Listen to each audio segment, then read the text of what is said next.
그리고 예수님은 왜 죽은 자 가운데에서 다시 살아나셔야만 했는가 하는 질문도 함께 해보게 됩니다. 바울이 그에 대해서 답을 주기로 로마서 1장 4절에 보니까 성결의 영으로는 죽은 자들 가운데에서 부활하사 능력으로 하나님의 아들로 선포되셨으니 곧 우리 주 예수 그리스도시니라 라는 말씀을 주고 있습니다. 죽은 자들 가운데서 부활해서 능력으로 하나님의 아들로 선포되었다는 사실이죠. 다시 말해서 예수님은 죽은 자들 가운데서 다시 살아났습니다. 그렇게 부활하셔가지고 우리에게 무엇을 선사하려고 했느냐? 로마서의 말씀을 보니까 그 부활을 통해서 예수님 자신이 진정한 하나님의 아들 되심을 온 세상에 선포한 것입니다. 봐라, 내가 하나님의 아들이 맞지 않느냐? 이것이 부활을 통해서 선포한 것이죠. 그리고 또 하나는 그 부활의 능력과 권세를 가지고 우리의 모든 구주가 되심을 확증한 것입니다. 그래서 우리 주 예수 그리스도라고 표현했습니다. 물론 그러지 않아도 그분은 우리의 주님이시지만 그 예수님이 죽었다가 다시 살아나심으로써 진정한 우리의 주님이 되신 것입니다. 그냥 주님이 아니라 우리를 구원하시는 주님이 되신 것이죠. 여러분, 좀 더 상세히 말씀드리면 예수님의 부활은 어떤 의미냐? 첫 번째로 예수님의 부활은 예수님이 진실로 하나님의 아들 되심을 확실하게 증명한 사건이었습니다.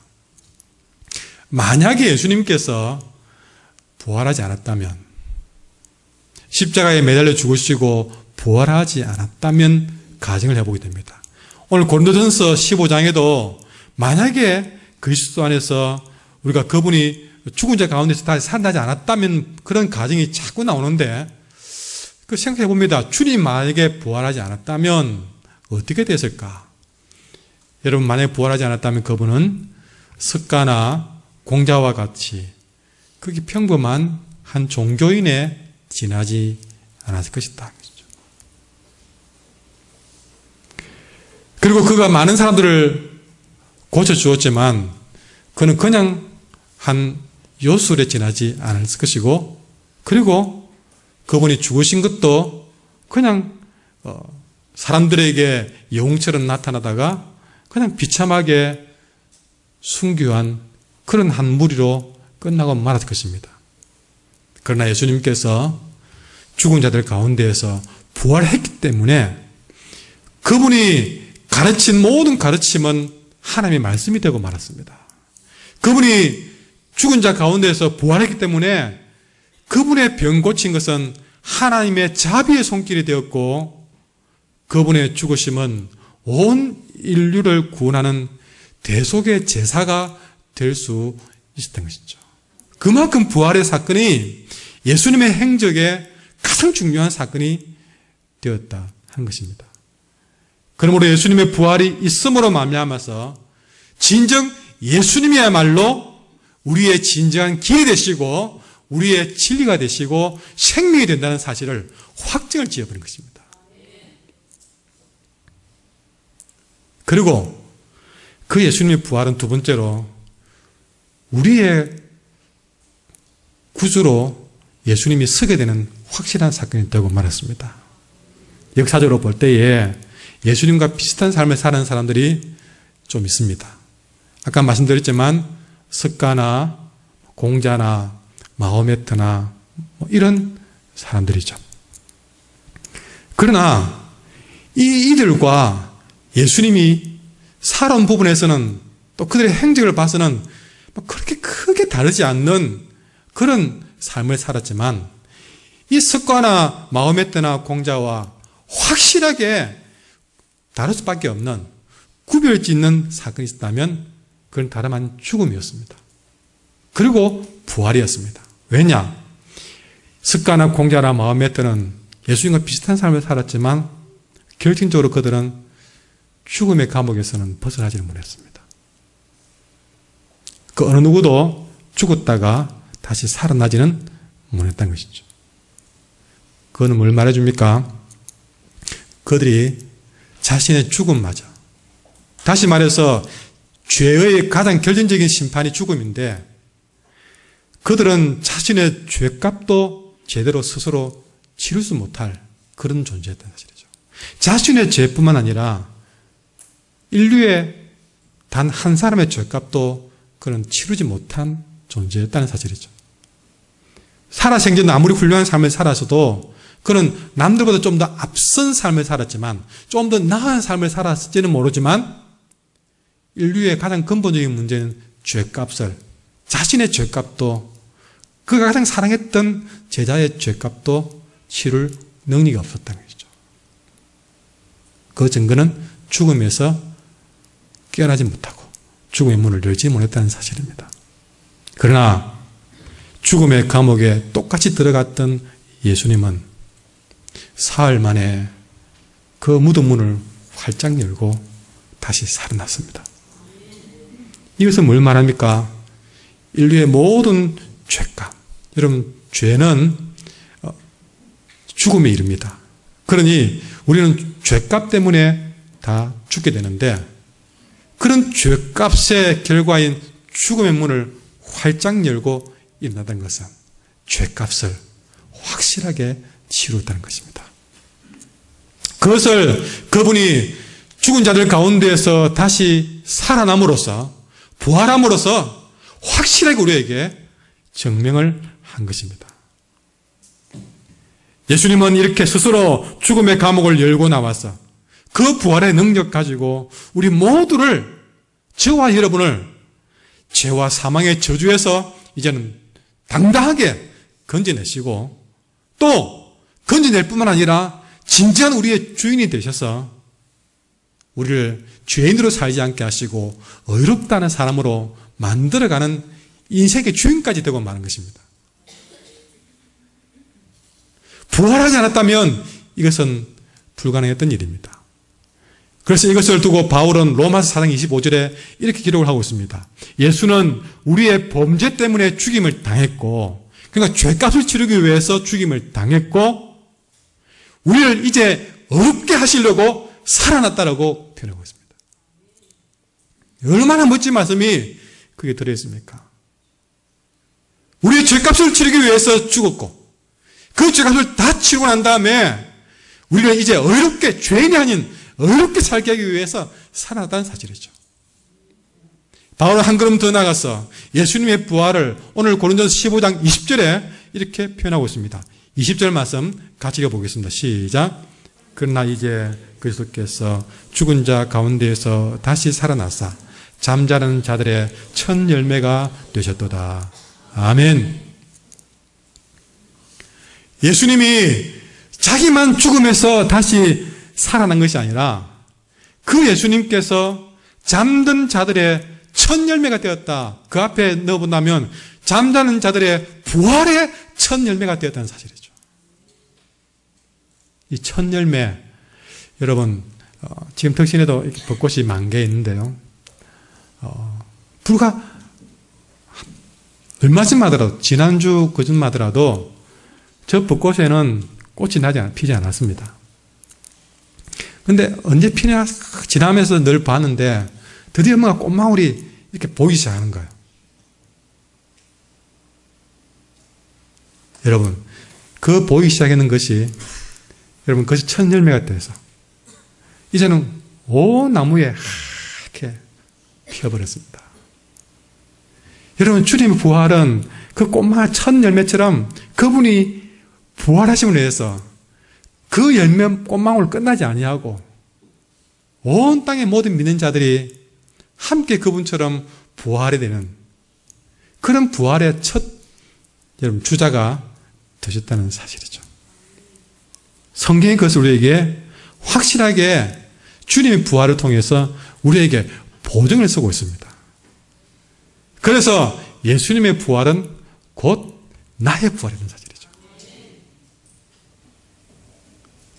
중요한 사실은 예수님의 부활은 그가 갈보리 언덕 아리마대 요셉의 무덤에서 그가 무덤문을 열고 나오는 그 사건으로 끝나지 않았다는 사실이죠. 그것이 과거에 있는 사건으로 끝나지 않고 예수님은 2000년이 지난 오늘날에도 우리의 부활의 주님이 되셔서 죽음 가운데서 부활하신 그 부활의 능력 가지고 오늘 의롭게 하기 위해서 우리를 끊임없이 우리를 변화시키고 장차 우리의 영뿐만 아니라 육까지도 변화시켜서 반드시 하나님 나라에 들어가기에 부족함이 없는 의로운 자로 만들어 놓으시겠다는 것입니다. 그런 첫 열매가 되셨다는 사실이죠. 그러므로 따라해봅시다. 예수 부활, 나의 부활. 제가 예수 부활하면 여러분 나의 부활하십시오. 예수 부활. 아멘.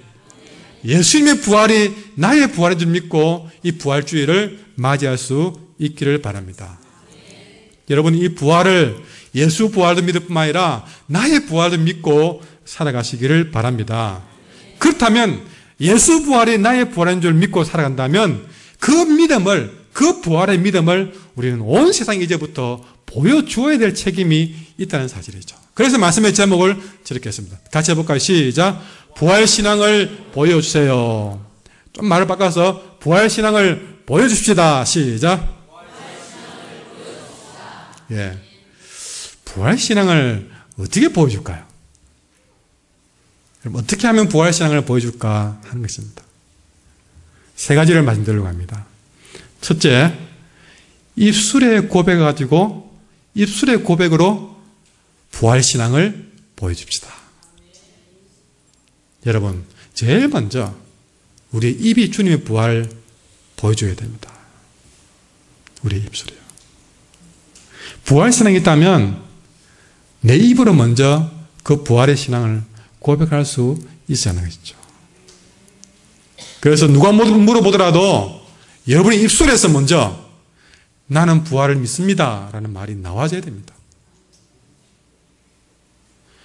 누가 쿡 찌르면서 너 부활을 믿니? 그러면 예, 나는 부활을 믿습니다. 아까 예수 부활과 나의 부활이 포함된 거죠. 예수 부활과 나의 부활을 나는 믿습니다. 그리고 아까 말했듯이 예수 부활, 나의 부활, 그렇게 고백이 나와야 되는 것이죠.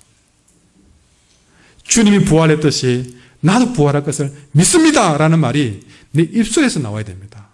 이걸 보여줘야 됩니다. 사람들이 그 부활에 대해서 어떤 말을 할지라도 여러분은 당당하게 나는 부활을 믿습니다라는 말이 나와줘야 됩니다.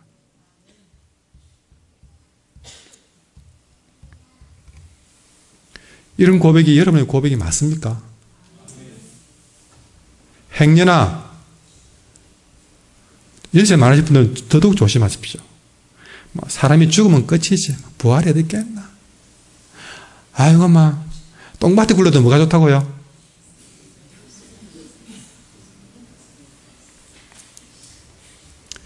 우린 교회를 다니면서도 우리 입에서 그런 말이 나오자는 거예요.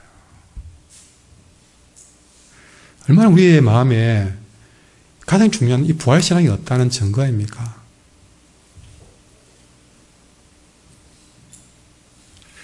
우리 교인들 입에서는 똥밭에 굴러도 이생이 좋다니 그런 얘기는 오늘부로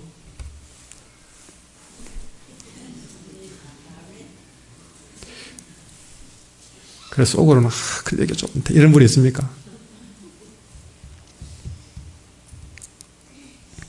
농담이라도 그런 말을 내 입에서 하지 맙시다.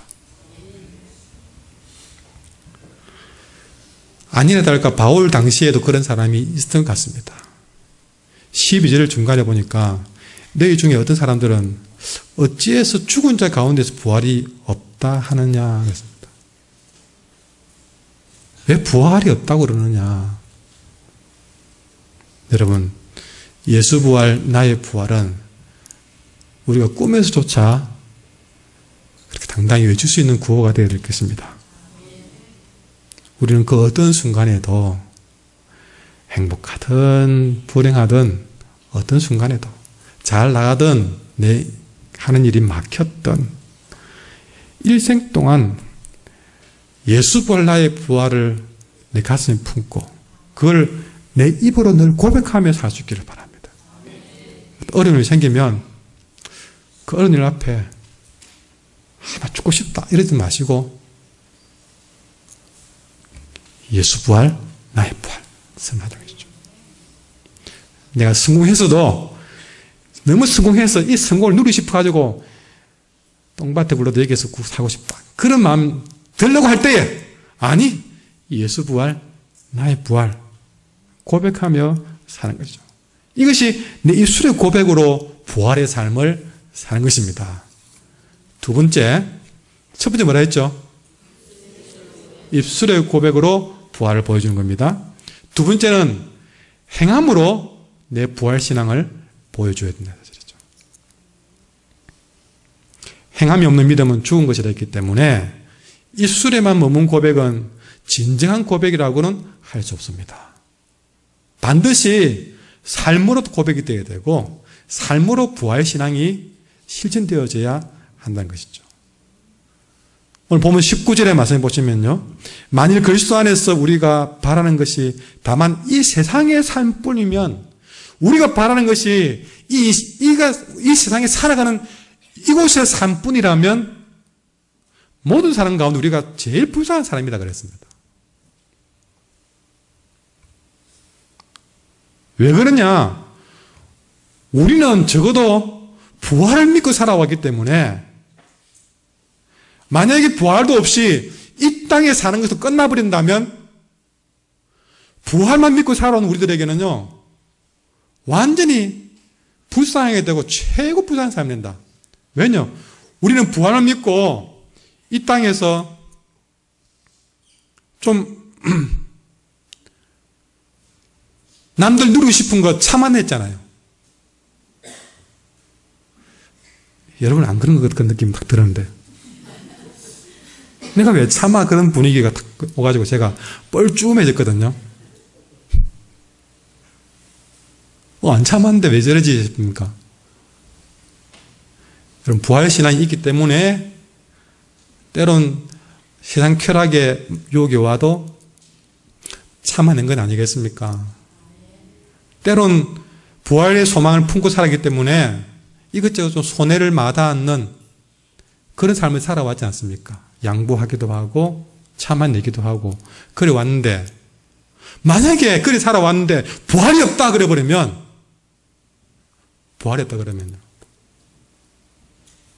여러분 유명한 콘서트 가기 위해서 어마어마한 콘서트 그 좌석표를 사기 위해서 딱 돈을 모아가지고 고생해서 돈을 모아가지고 표를 들이샀습니다. 그거 가지고 그날을 기다렸는데 가보니까 공연이 없는데요. 그런 것처럼 그렇게 부활 믿고 살아왔는데 참아냈는데 견뎌냈는데 부활이 없으면 얼마나 부유한 사람이겠어. 그런 옆에서 사람들이 봐라 적일 때 적이지 네 할 말 다 하고 살지 분명히 놀림감 되지 않겠습니까?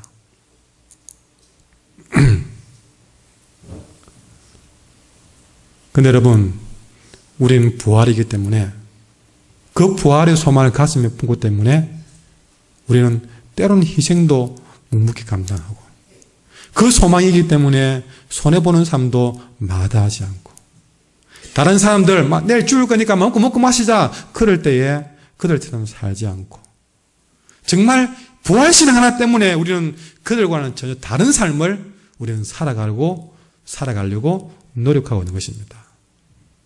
여러분 그러니 여러분 부활신앙은 우리의 그런 노력과 삶을 통해서 행함을 통해서 그들과 다른 삶을 통해서 우리는 부활신앙을 보여주는 것이죠. 똑같이 살아서는 그들에게 부활신앙을 보여줄 수가 없습니다. 그들처럼 먹고 마시면서 그들처럼 그렇게 쾌락에 빠져서 우리는 부활신앙을 보여줄 수가 없습니다. 내 할 말 다 해가면서 못 참으면서 나는 내 자식 때문에 못 참아 하고 그렇게 하면서 부활신앙을 보여줄 수가 없다는 것이죠. 참아내는 삶을 통해서 견뎌내는 삶을 통해서 이겨내는 삶을 통해서 우리는 그런 행함을 통해서 내 부활신앙을 보여줘야 된다는 사실이죠. 그래서 바울은 58절에 부탁합니다. 그러므로 내 사랑하는 형제자매 여러분 이 부활신앙을 가슴에 품고 어떻게 살아가요? 굳게 서서 흔들리지 말고 주님의 일을 더 많이 하라고 부탁합니다. 오늘 우리의 삶도 그와 같기를 바랍니다. 여러분 부활을 믿는다면요 더 이상 비겁하게 살지 맙시다. 돈 때문이든 인물이든 어떤 이유든 간에 학생들이 비겁하게 한 점 더 따려고 큰일 하지 말라는 거죠. 그럼 부활신앙을 가진 학생들의 모습이 아니라는 것입니다. 장사하시는 분들은요, 돈 한 푼 더 벌려고 남들 덩치먹지 말자는 것입니다. 직장 다니는 분들은요, 비겁하게 누가 감독이 보면 열심히 하고 안 보면 숨어서 막 요령 피우고 그래 살지 말자는 것이죠. 부활을 믿는다면 비급해지지 말자. 비급하게 좀 위험한 일이라고 두려워 피해가지 말자. 30절 말씀해 보시면 그 말씀이 기록되어 있습니다. 어찌하여 우리가 언제나 위험을 무릅쓰려 그랬습니다. 부활신앙을 간다면요, 위험한 일인 줄 알면서 달려가게 되거든요. 그런 신앙이 있어야 되는 것이죠. 부활신앙이 없기 때문에 비급해지는 겁니다. 누추한 삶을 사는 거예요. 지저분한 생각과 행동을 하게 되는 것입니다. 그게 행함으로 우리가 보여주는 것이겠습니까? 주님 앞에서 다시 서는 그 부활의 날이 있음을 분명히 믿는 사람이라면 그것을 믿는 사람이기 때문에 세상을 함부로 살 수가 없는 거예요. 오늘이 끝이 아니기 때문에 함부로 살 수가 없는 거예요. 그래서 31절에 뭐라고 했습니까? 그래서 날마다 나는 죽는 것입니다. 부활신앙이 없다면 왜 죽어요? 죽을 필요가 없지, 바보처럼. 그런데 부활신앙이기 때문에 오늘 나는 죽을 수 있는 것입니다. 함부로 안 사는 거예요. 그 부활신앙 때문에 32절에 보면 내일 죽을 거니까 먹고 마시자. 그리 막 살지 못하는 거예요. 그리고 33절에 보면 부활신앙이기 때문에 함부로 친구를 사귀지 않는 겁니다. 악한 동물을 사귀고 그 악한 동물이 속지 않는 거예요. 34절에 보면요, 그런 부활신앙이기 때문에 함부로 안 사는데 어떻게 사느냐? 똑바로 정신을 차리고 죄 짓지 않으려고 죄와 싸우는 삶을 사는 겁니다. 부활을 믿는다면 더 나아가서 혹시 살다가 내 마음대로 안 되고 정말 바닥을 치는 듯이 벼랑 끝에 서는 일이 있어도 부활신앙 때문에 함부로 실망도 안 하는 겁니다. 왜? 사망 곳에 깨뜨리고 부활하신 주님께서 나와 함께함을 믿기 때문에 섣불리 낙심하지도 않는 거죠. 최후의 승리를 믿기 때문에 결코 좌절하지 않는 겁니다. 바로 이것이 삶으로 부활의 신앙을 보여주는 것이라는 것입니다. 저와 여러분이 그런 삶을 살기를 원합니다. 세 번째로, 여러분, 부활의 신앙 말 좋습니다. 행함도 좋습니다. 근데요, 여러분, 우리 고등학생들도 중간고사 다 중요합니다. 마지막 수능, 거기서 굉장히 중요하게 판가름이 나지 않습니까? 여러분, 마찬가지입니다. 우리가 말로도 부활을 보여주고 행함으로 보여줘야 됩니다. 그러나 가장 결정적인 시험은 바로 죽음 앞에서 마지막 시험을 보게 되는데, 여러분, 마지막 순간에 우리의 부활의 신앙이 가장 큰 빛을 발할 수 있기를 바랍니다. 죽음은 우리에게, 여러분, 이 땅의 결산을 말합니다. 죽음은 그냥 숨 끄는 게 중요한 게 아니라 죽음은 내 삶을 계산하는 것입니다. 그래서 무엇보다 죽음은 내 신앙의 실체를 다 확인받는 순간입니다. 여기서는요, 우리가 볼 때는 목사 같기도 하고 장로 같기도 하고 권사 같기도 하고 그 정도 우리는 그 직분까지 대충 가늠하고 보입니다. 열심히 하는 거 보면 열심히 신앙이 있는갑다 하고 우리는 그렇게 보여집니다. 근데 그거는 가채점입니다. 진짜 빨간 색연필 들고 정확하게 채점하실 순간은요, 죽음의 문턱에서 주님이 채점하시는 겁니다. 그때는요, 진짜가 드러납니다. 내 신앙 마지막 시험 무대가 바로 그게예요. 내가 정말 무엇을 믿고 살았는지 정확하게 확인받는 날이 바로 그 날입니다. 우리 한결교 성도 여러분, 장수하기를, 건강하게 사기를 원하지만 우리 성도들 정말 죽을 때 잘 죽을 수 있기를 바랍니다.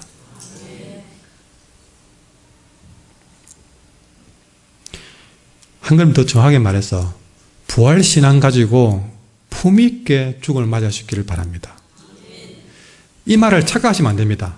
잠자듯이 죽는다. 여러분, 그게 다 통하는 게 아닙니다. 여러분, 사람은 예수 믿든 안 믿든 잠자듯이 편안한 얼굴로 죽은 모습을 할 수 있습니다. 그걸로 판결할 수 있는 게 아닙니다. 절대 잠자듯이 편안한 얼굴로 그렇게만 죽는다는 상상을 다 하지 마세요. 그러면 비참하게 불에 타 죽으며 여러분 그 순간에 그 순교자가 얼굴 한번 인상 찍어버리면 잘못 땡깁니까? 그걸 뜨거워서 창에 찔린 그 고통 때문에 인상이 찌푸려지면 저 왜 그래? 이러면 그럴 겁니까? 만약에 열심히 잠인 사람이 교통사고로 정말 산산이 찢겨지는 사고를 당하면 그 사람은 비참한 죽음일까요?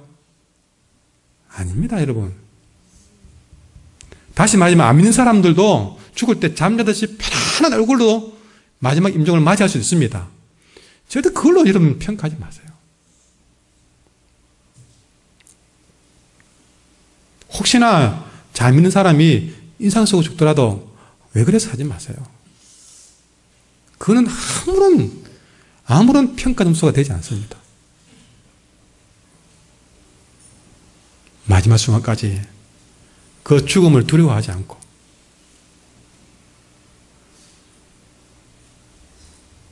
변함없는 부활신앙으로 주님 맞을 수 있다면 얼굴 좀 찌그러져도 괜찮습니다.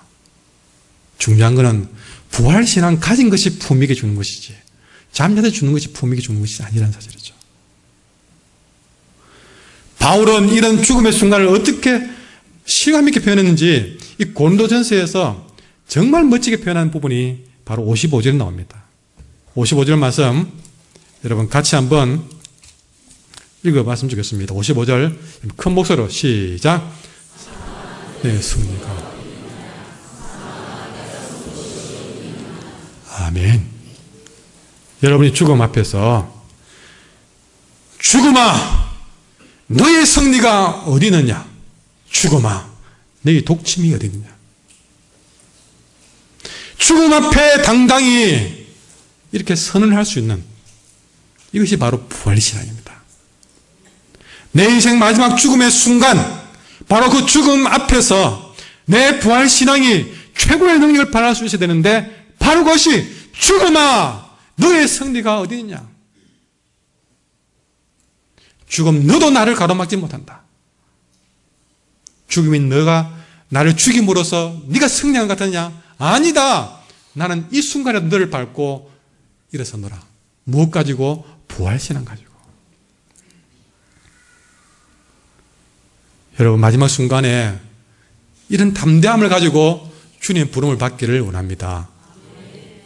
안 죽으려고 그 죽음이 두려워서 벌벌 떠는 것이 아니라 그 죽음을 의연히 맞아들여서 주님 앞에 서는 것을 더 기쁘게 생각하면서 여러분 죽음아 너의 승리가 어딨냐 하며 미소를 지으며 주님 품에 안기는 것. 그게 부활신앙으로 마지막에 보여줄 수 있는 최고의 걸작품이라는 것이죠. 그런데 여러분 이 역사적인 사건이 그냥 오지 않는 사실입니다. 그래야지 마음 먹고 내가 외우고 이 55절을 외우고 그래 마지막 순간에 그래야지 하고 갔다가 주님 날 부르실 때 그리 되려고 마음 먹으면요 여러분 입에서 그 말이 나오지도 않습니다. 그런 신앙으로 죽음 앞에 서기 위해서 우리는 지금 사는데 그 날이 그냥 오지 않는 사실이죠. 우리가 진정 그 마지막 순간 최후의 승리를 우리가 목표로 두고 살아간다면 오늘 지금 나에게 주어진 숙제를 감당해내셔야 됩니다. 죽음 앞에 당당히 서기 위해서 오늘 내가 치러야 될 숙제가 무엇이냐? 31절 말씀에 따라합시다. 나는 날마다 죽노라. 아멘. 오늘 내가 그리고 날마다 내가 죽어야만이 마지막 죽음의 순간에도 죽음아 너의 승리가 어딨냐? 할 수 있다는 사실이죠. 한금 더 나아서 갈라디아서 2장 20절에 보니까 나는 그리스도와 함께 십자가에 못 박혔습니다. 내가 십자가에 못 박혀야만이 어떤 일이 벌어지냐? 그 다음 뭐라 했냐? 이제 살고 있는 것은 내가 아니다. 그리스도께서 내 안에 살고 계신다. 내가 날마다 죽어야 그래야 부활의 주님이 내 안에 살고 그 부활의 주님과 살아야만이 죽음의 강 앞에서도 우리는 당당히 우리는 그 강을 건널 수가 있다는 사실이죠. 죽음 앞에서 당당하게 죽음을 향해 죽음아 너의 승리가 어딨냐라고 소리칠 수 있었던 바울의 내공은 바로 31절 날마다 내가 죽는 그래서 예수가 그 안에 사는 그런 부활신앙에서부터 그 고백이 나왔다는 사실이죠. 그러니 잘 사는 것도 중요하지만 더 중요한 것은 잘 죽는 것이 중요하다는 사실입니다. 부활의 첫 열매 되신 예수님은 오늘도 우리에게 부활의 삶을 주기를 원하십니다. 우리에게 생명을 주신 것이 바로 그 증거입니다. 오늘 하루를 2015년 4월 5일 11시에 이렇게 생명을 가지고 주님 앞에 예배드리는 것, 이 생명 가진 것도 여러분 부활의 축복입니다. 그리고 또 이런 말씀을 드리고 예배를 드리면서 살아날 용기를 주는 것도 부활의 삶입니다. 잘 살아봐야 되겠다 마음 먹는 것도 부활의 삶입니다. 낙심하고 절망했는데 이 낙심과 절망을 이겨낼 힘을 주는 것도 부활의 삶입니다. 거짓을 봤을 때 그 거짓을 이겨내는 담대함도 부활의 삶입니다. 시기를 이기는 것도 부활의 삶입니다. 미움과 다툼을 이기는 것도 부활의 삶입니다. 내 안에 일어나는 분노를 이겨내는 것도 부활의 삶입니다. 온갖 풍랑을 잠잠케 할 만한 권세를 그렇게 부활의 능력으로 주신다는 사실이죠.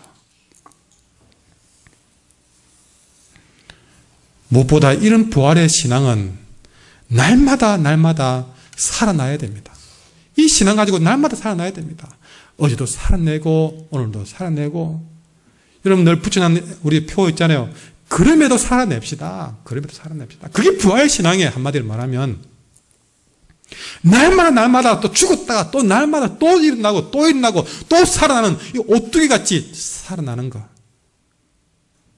여러분 그래서 내 기도가 살아나는 것이 부활입니다. 내 찬송이 살아나는 것이 부활입니다. 내가 예배 안 드리다가 예배를 드리기 시작하고 난제면 드리다가 저녁예배 드리기 시작하고 이게 살아나는 부활의 신앙입니다. 기도 안 하다가 기도하기 시작하고 죽고 싶은 마음이 살아내게 됐다는 마음으로 다시 살아나는 거 그게 부활입니다. 메말랐던 마음이 작은 일에도 감사의 마음으로 감격하고 눈물 흘리는 거 그게 부활입니다. 헌신 안 하다가 헌신하기 시작하는 거 그게 부활입니다. 회개 안 하다가 회개의 눈물이 터지는 것이 부활입니다. 이것이 바로 부활의 신앙으로 살아가고 그걸 보여줘야 된다는 사실이죠.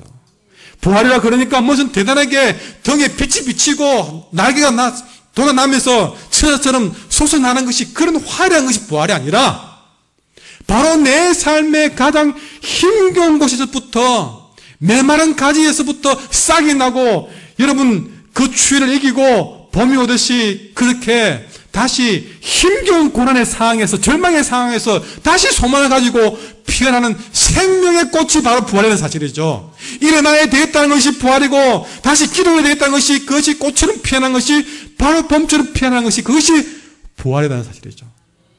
작은 다짐으로도 우리는 부활을 경험할 수 있습니다. 우리는 이런 놀라운 일들을 내 삶의 현장에서 내 입술을 가지고 내 삶을 가지고 그리고 마지막 죽음 앞에서 승리함으로 우리는 당당히 보여줘야 한다는 사실이죠. 부활신앙으로 살고 부활신앙으로 죽으면 여러분, 우리는 정말 주님 앞에, 부활의 첫 열매 되신 주님 앞에, 우리의 길이요 진리요 생명 되신 그 주님 앞에 부끄럼 없이 서게 될 줄 믿습니다. 이 말씀을 생각하면서 주 하나님 독생자 예수 우리 함께 찬양하도록 하겠습니다.